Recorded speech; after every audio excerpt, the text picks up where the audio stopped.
Kinalam ka Federation of Khasi Jentia and Garo People North Khasils District.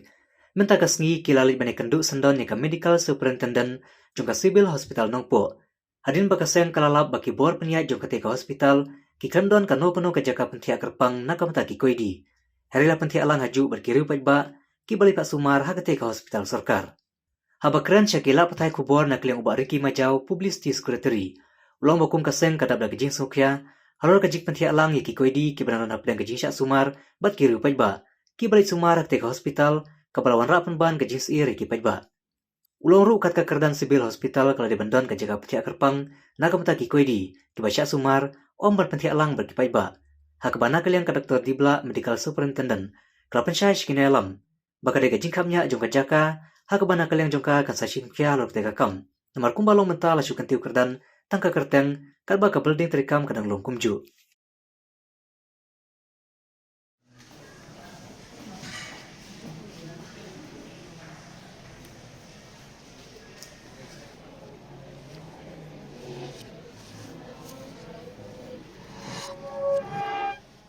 Wa ngiwan ban jurip ya ke civil hospital habede bakir kompentia iki nongpang ngi lawan ban jurip ngilap ba hangni po civil hospital nongpo iju pentia lang bat koidi hak iju giwat bat ki share ya keju ke toilet ke ba bu jima hadu kata ya ki nong tiapang hakani ke civil hospital marba harangkat hak juk wat ki aplang ki pulit ke jingting jong kini ki nong tiapang bagi nong apang ru hadu kata-kata ba kala rai komplain singi keseng ba ni nak liang keseng ila inisiatif mutasi lawan kenduk ya DMHO ya medical superintendent doktor pula ila yo ka assurance na iba nomor ba ya kani ke sibil hospital nopo lasu upgrade tang kerteng omi ki building sendiri ki building sabun tang ki jakat rekam jong ki dokter buat jong ki staff te nak liang jong i medical superintendent ila ai ka assurance ba nomor ba